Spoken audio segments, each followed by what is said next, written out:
Good morning student, कैसे हैं आप? उम्मीद करता हूँ आप बहुत अच्छे होंगे। आज हम आपको सिखाएंगे binary operation. Binary operation basically A set of operations होता है, सेट ऑफ फंक्शंस होता है। और वो फंक्शन क्या है? ये देखिए, सेट ऑफ फंक्शन। अभी जितने आपने फंक्शंस को देखा उन्हीं को आपने यहाँ पे यूज करना है। अब वो फंक्शन क्या है? अलजेब्राइक फंक्शन भी हो सकते हैं, है ना? तो उनको हमने क्या है, उसको अलजेब्रा के मोड में लिखना है। जैसे आपका प्लस करना है या माइनस करना है या मल्टीप्लाई करना है। लेकिन डिवीजन यहाँ पे आपका बाइनरी ऑपरेशन फंक्शन में नहीं आता है, क्योंकि डिवीजन में क्या है, ए बाई बी करना होता है, तो वो नॉट पॉसिबल इसमें। तो यहाँ पर आपको क्या कि एक एक ग्राफ को, यानी कि एक फंक्शन को दूसरे फंक्शन से डिवाइड नहीं कर पा रहे, तो ऐसे केसेस में केवल हम प्लस माइनस और मल्टीप्लाई लेते हैं। तो जो बाइनरी ऑपरेशन है बेसिकली वो स्टार से डिनोटेड है। ये आपका क्या है, स्टार से वो मिलेगा, जिसके साथ वो एक ऑपरेशन भी देगा, जैसे ए स्टार बी। ठीक है, ऐसे करके देगा जहां हमें ये ऑपरेशन लगाना है। स्टार क्या शो कर रहा है? Binary operation. बाइनरी का मतलब क्या होता है? जब दो फंक्शंस के बीच में कोई ऑपरेशन यूज किया गया, कोई कनेक्शन यूज किया गया, कोई वहां पर ऑपरेशन लगाया गया, दैट इज कॉल्ड बाइनरी। ठीक है, तो दो फंक्शंस के बीच में क्या हो सकता है? एडिशन हो सकता है, ठीक है, माइनस हो सकता है, मल्टीप्लिकेशन हो सकता है। लेकिन डिवीजन के लिए उसने ना कोई यहाँ पे स्पेसिफिक प्रोविजन नहीं दिया है, उसके लिए कुछ और तरीका रहेगा, मैं आपको बाद में डिस्कस करूंगा। तो बस यही है आपका बाइनरी ऑपरेशन में कि इसको हम स्टार से डिनोट करते हैं। और उस स्टार का मतलब क्या है कि वो एक सेट ऑफ फंक्शंस है। सेट ऑफ फंक्शंस, इसके अंदर क्या है, आप बेसिकली प्लस माइनस और मल्टीप्लिकेशन यूज करते हैं। और उसको वो कंडीशनल होती है, कंडीशन देगा भाई ए और बी के बीच में हमने बाइनरी ऑपरेट करना है, और वो ऑपरेशन में आपको प्लस करना है या उनके बीच में माइनस करना है या उनको मल्टीप्लाई करना, whatever. These are the binary operations. Clear होगी बात ये? अब इसी को अलग अलग मोड में पूछ सकता है। अगर इसको चेंज कर दिया, ए इंटू बी कर दिया या बी स्टार ए पूछ लिया, तो क्या होगा? इनवर्स हो गया, है ना? और ए को ए के साथ दिखा दिया तो आइडेंटिटी बन गया। तो वो डिपेंड करता है, टेंशन ना लो, वो डिपेंड करेगा कि आपकी स्टेटमेंट कैसी है। वो यहाँ पे लिख के देगा, जैसे मैंने ये लिख के दिया, ए इंटू ए किया है तो ए को ए के साथ क्या करना है? ऐड करना है, मल्टीप्लाई करना है, सब्ट्रैक्ट करना, व्हाटएवर। ये थे आपके बाइनरी ऑपरेशंस। अब हम देखते हैं टाइप ऑफ रिलेशंस। हमारे पास ये रिलेशंस है। पहला है एम्पटी रिलेशन। जैसे कि नाम से ही पता है कि एम्पटी, एम्पटी का मतलब कोई भी एलिमेंट उसमें नहीं है।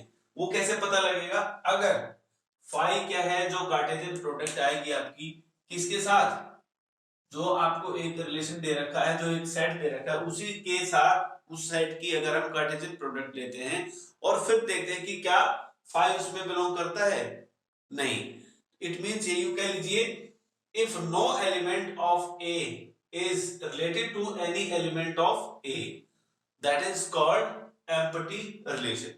Got it? अब एक एग्जांपल दे देता हूं।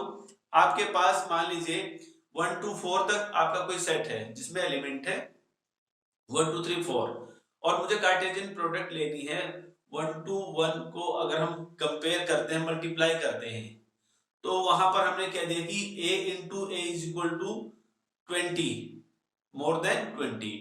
आप सोच कर देखिए कि आपका लास्ट एलिमेंट 4 है, दूसरे का भी लास्ट है, अगर उसको मल्टीप्लाई भी करते हैं तो maximum multiplication is what? 16, that is not greater than 20। इससे जो गिवन रिलेशन है, जो कंडीशन है, वो फॉल्स हो जाती है। उस केस में हम कह सकते हैं कि ये एम्पटी है, और ऐसे केस को हम एम्पटी रिलेशन कहेंगे। Second, universal relation. अब मैंने आपको यूनिवर्सल सेट बताया था, एक ऐसा बहुत बड़ा सेट जिसके अंदर दुनिया जहान के भी सभी set as a subset role play करते हैं। तो यहाँ पे क्या है, if each element of A is related to every element of A, यानी कि आप चाहे कोई भी कंडीशन वहां अप्लाई करें तो वो भी वहां पर सेटिस्फाई होगी, दैट मींस वो रिलेशन क्या है? यूनिवर्सल रिलेशन है। रिफ्लेक्सिव। रिफ्लेक्सिव रिलेशन का मतलब आप रिफ्लेक्शन से बात समझ ही रहे होगे। अगर मैं मिरर के सामने खड़ा हूं तो मेरी ही इमेज दिखाई देगी, रिफ्लेक्शन दिखाई देगा। Got it? तो यहाँ पे क्या होगा, अगर मैं दोनों डोमेन और कोडोमेन, डोमेन और रेंज को दोनों को सेम रख लेता हूं तो ऑब्वियस आंसर भी सेम आएगा, यानी कि अगर जो इनपुट है वही आउटपुट है, that case is called as reflexive relation. A और ए बिलोंग्स टू आर, यानी कि अगर मैं डोमेन को भी वही रखूं और कोडोमेन को भी वही रखूं, जो कि रिलेशन किसके साथ है, रियल नंबर के साथ है, तो आउटपुट भी क्या आएगा फिर उसी के अंदर बिलोंग करता है। Next symmetric relation. सिमेट्री का मतलब क्या होता है कि वो उस जैसा नजर आए। हम कई बार ऑब्जेक्ट को अरेंज करते हैं तो सिमेट्रिकल हमें लगना चाहिए।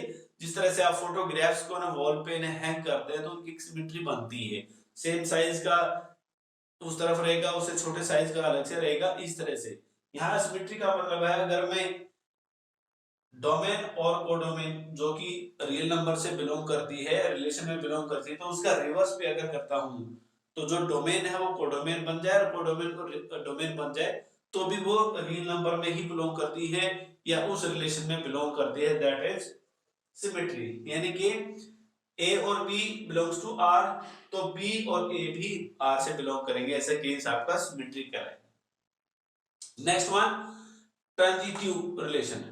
ट्रांजिटिव का मतलब है चेंज करना, रोटेट करना, कंप्लीट करना, ट्रांसफर करना। अगर ए बी बिलोंग करता है आर में और बी सी बिलोंग करता है आर में, तो इसका मतलब क्या हुआ, तो ए और सी भी आर में बिलोंग करेगा। ठीक है, जैसे हम कहते हैं ए बी का फ्रेंड है, बी सी का फ्रेंड है, इट मींस ए और सी भी फ्रेंड है।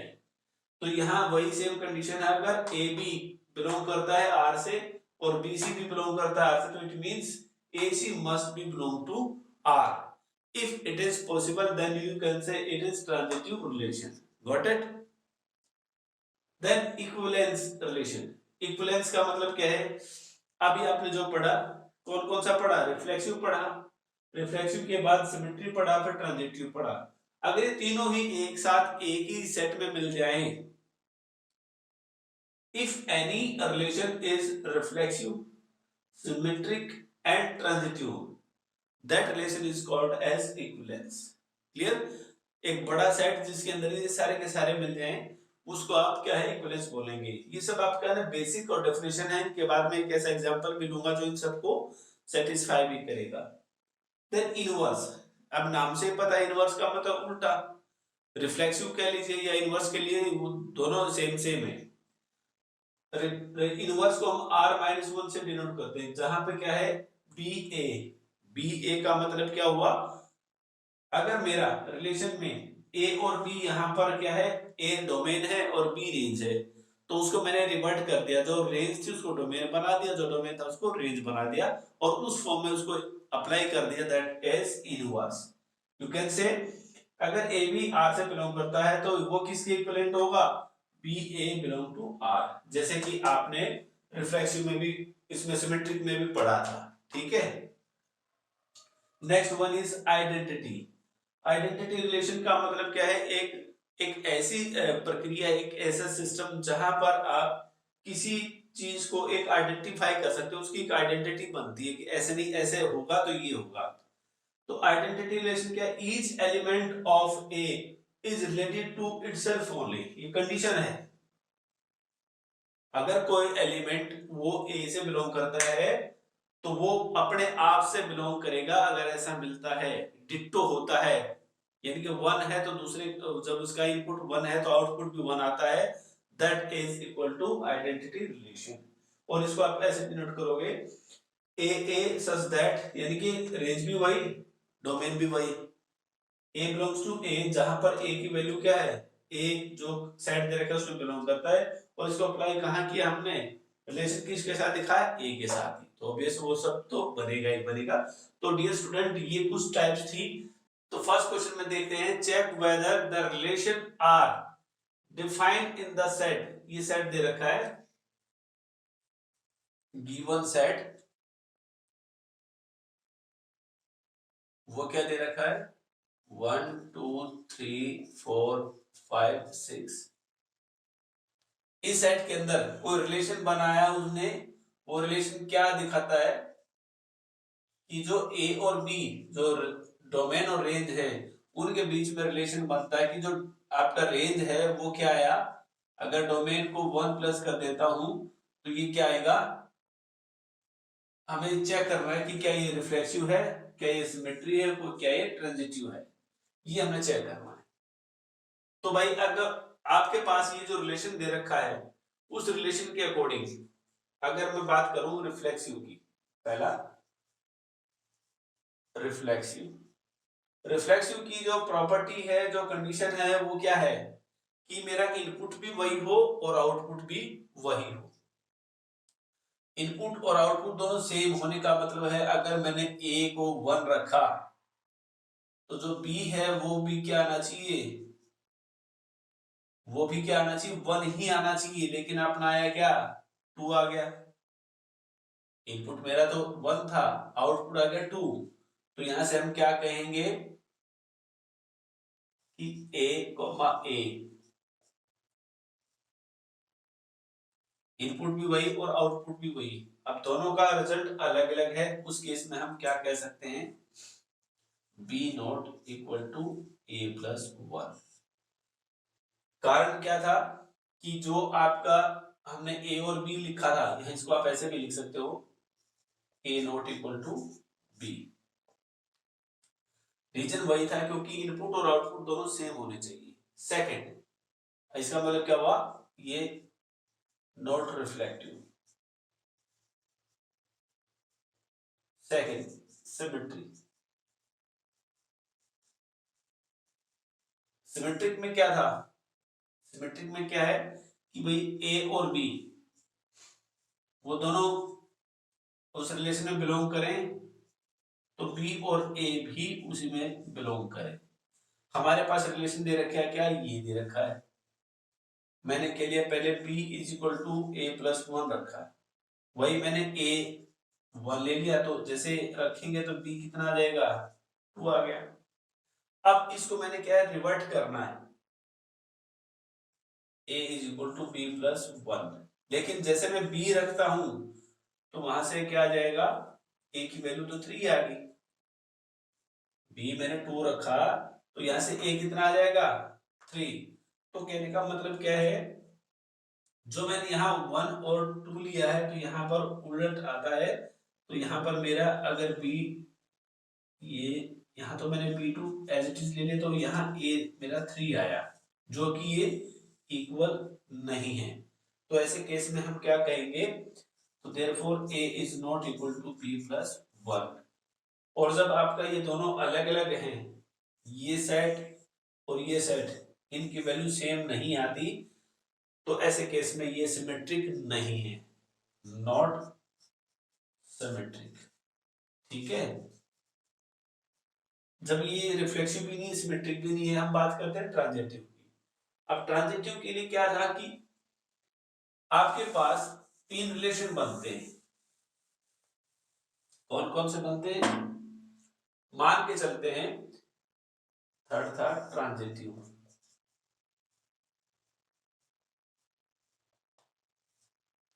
ट्रांजिटिव में क्या होता है कि भाई वो अंडरस्टूड होता है कि वो रिफ्लेक्सिव भी है और सिमेट्रिक भी है। अगर दोनों सिमेट्रिक हैं तो क्या वो ट्रांजिटिव है, मान के चलते हैं late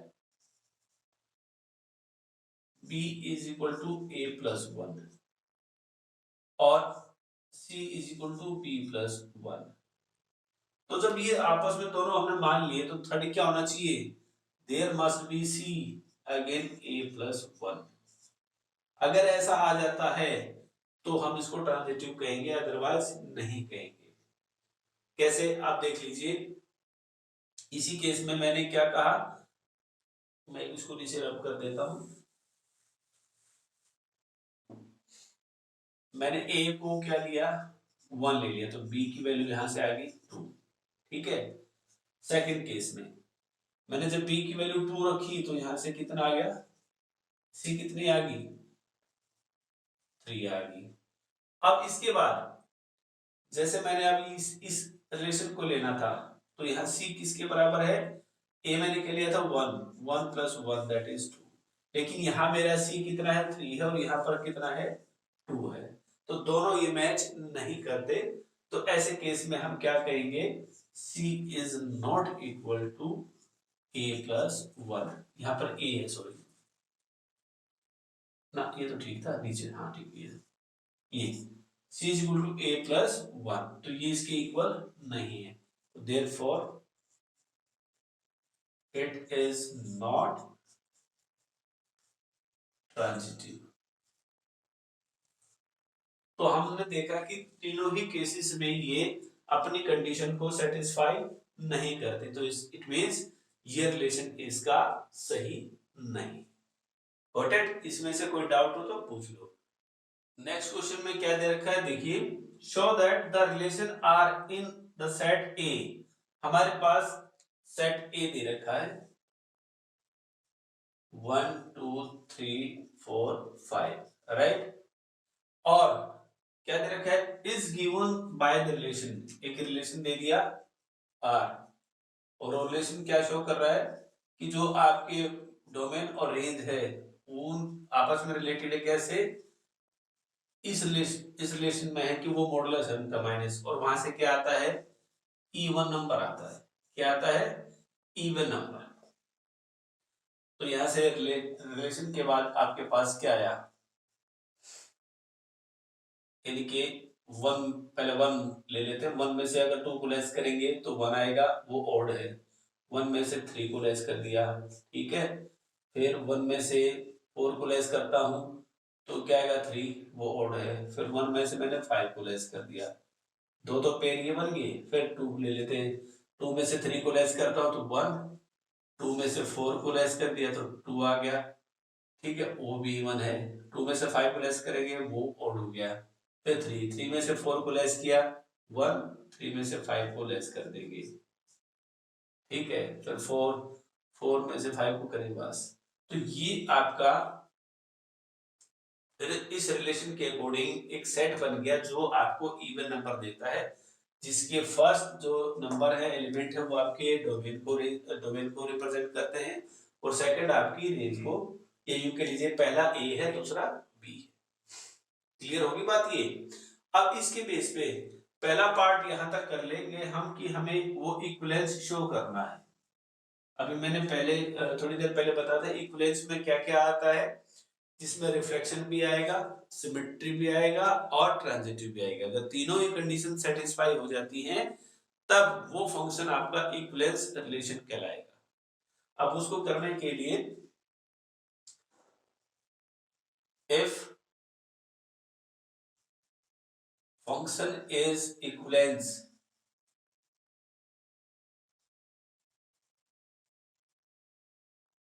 then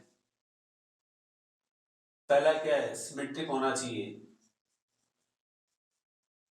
it must be reflexive. पहले हम रिफ्लेक्सिव चेक करते हैं क्या वो है या नहीं है, अगर है तो आगे बढ़ेंगे, नहीं तो कंडीशन वही फेल हो जाएगी। तो देखते हैं, अब रिफ्लेक्सिव का मतलब क्या है कि जो यहां से मेरा बी क्या बनेगा, वही बनेगा, इनपुट भी वही होगा और आउटपुट भी वही होगा, सच दैट ए माइनस ए। अब क्या है, इसका मतलब क्या है कि जो ए दे रखा है उसको यूज करेंगे, कोई भी एलिमेंट ले लिया, सपोज करो वन में से मैंने वन को लेस किया, जीरो आ गया, वन माइनस वन जीरो आ गया, two minus two that is also zero. इस तरह से हम देखेंगे सभी के सभी क्या दे रहे हैं, इवन वैल्यू दे रहे हैं, क्योंकि जीरो क्या है, इवन वैल्यू भी है। तो ये पहली कंडीशन तो होगी satisfied, therefore it is reflexive, ठीक है। सेकंड कंडीशन वो क्या होता है भाई, सिमेट्री। सिमेट्रिक होने के लिए आपको क्या करना पड़ेगा कि जो a माइनस बी है that should be b minus a, क्योंकि a माइनस बी हम पहले चेक कर चुके, क्या है वो, इवन थी, और b माइनस a करेंगे चाहे वो पॉजिटिव आए या नेगेटिव आए, है तो वही। देखो वन माइनस थ्री कर दिया तो कितना आया, वन माइनस थ्री करते ही माइनस टू आ गया, लेकिन मॉडुलस था तो प्लस टू हो गया, फिर थ्री माइनस वन किया टू आ गया, अगेन प्लस टू हो गया, बोथ आर इवन, यहां से भी इवन आ रहा है, तो देयरफॉर सेकंड कंडीशन भी सेटिस्फाई हो जाती है, इट इज सिमेट्रिक। जब आपकी दोनों सेटिस्फाई होगी, अब तीसरी बचती है ट्रांजिटिव की। ट्रांजिटिव के लिए मैं इसको पहले रख कर देता हूं। ट्रांजिटिव के लिए क्या चाहिए आपको, यहां पर आपको क्या चाहिए, let a minus B, b minus A, ठीक है। ये आपके क्या दे रखे थे, इवन दे रखे थे। अब मैं थोड़ा सा चेंज कर रहा हूं इसमें, a माइनस बी और b माइनस सी, ये मैंने दोनों ले ली, ये दोनों क्या है, इवन है। तो जब आपके पास कोई भी दो वैल्यू इवन है, उनका या तो आप एडिशन कर दें या सब्ट्रैक्शन कर दें, वो आपका इवन होना चाहिए। तो हमारे लिए इजीएस्ट क्या रहेगा कि मैं इनका सम कर देता हूं। Let a minus b and b minus c both are even, therefore their sum also be even। ये हमने शो करना है, ठीक है। तो करो तो भाई, जोड़ो a minus B plus b minus C. अब जैसे इसको ऐड करेंगे तो क्या आ जाएगा, b से b कैंसिल हुआ, तो क्या आ गया a माइनस सी। और ये क्या लिया था हमने, that is even number. Suppose करो मैंने 2 प्लस 2 किया, वो क्या है, 4 तो आ गया। 4 क्या है, वो भी तो अगेन इवन है। तो यहां से हम क्या कह सकते हैं, देयरफॉर इट इज ट्रांजिटिव। अब आप देख चुके हैं कि तीनों कंडीशन आपकी सेटिस्फाई हो जाती है, बिकॉज गिवन फंक्शन, एक गिवन रिलेशन कह लीजिए आप, given relation is reflexive. Reflexive के बाद सिमेट्रिक एंड ट्रांजिटिव। तीनों कंडीशन सेटिस्फाई होगी, satisfy all conditions, so therefore it is equivalence relation। बात समझ में आ गई। कोई भी फंक्शन अगर तीनों कंडीशंस को सेटिस्फाई करता है तो इट मींस वो रिलेशन आपका इक्विवेलेंस रिलेशन काउंट होगा। क्लियर। अब नेक्स्ट पार्ट देखते हैं इसका। तो सेकंड पार्ट बना के हमने देखा, इसमें क्या, यहाँ इक्विवेलेंस तो हो चुका था। अब कहता है कि show that all the elements of 135 are related to each other। अब यहां पर क्या है, 135, ये भी क्या है कि इस सेट के सभी एलिमेंट वो एक दूसरे के साथ अगर उस रिलेशन में अप्लाई होते हैं तो वहां से भी इवन नंबर वो आउटपुट देते हैं। तो इसका मतलब ये है कि are related to each other and all the element of 2 4 are related to each other. दो चीजें दे दी इसने, एक तो यहां से चेक करना हमने, क्या ये भी एक दूसरे से रिलेटेड हैं, क्या यहां से भी हमें वो इवन नंबर दे सकता है। दूसरा, इसी की प्रकार से क्या ये सेट भी हमें इवन नंबर दे सकता है। अगर ऐसा है तो फिर हम देखें क्या दोनों एक दूसरे से रिलेटेड है। पहले हम अलग अलग देखते हैं। एज पर statement 135 is related to each other because 1 minus 3 or 3 minus 5 or 1 minus 5 gives even number। Got it? Similarly,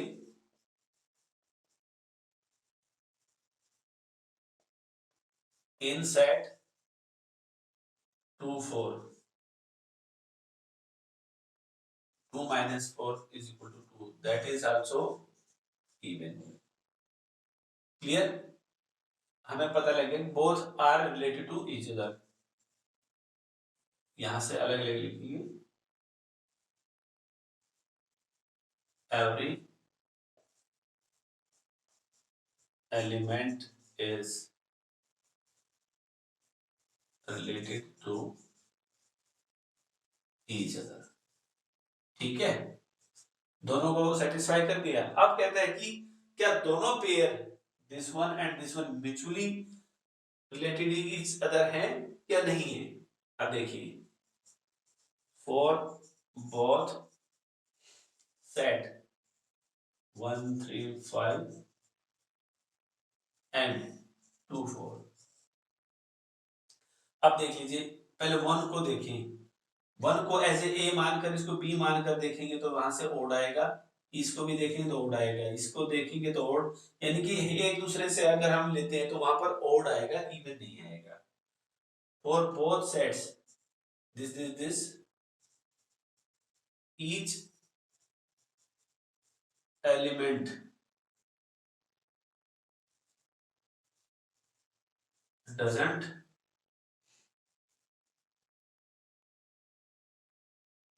pair of AB which gives even number. So therefore each is not related to others. So therefore we can say in the set 1 3 5 each element is related to each other. Similarly in 2 4 all are related to each other, but if we compare both sets the element is not related to each other, hence it is proved. Clear बच्चों? यहां तक अगर आपको कोई doubt लगा हो तो comment box में पूछ सकते हैं. अदरवाइज वीडियो अगर आपको इंफॉर्मेटिव लगी हो तो इसको लाइक शेयर एंड सब्सक्राइब जरूर कर देना. Thanks for watching this video.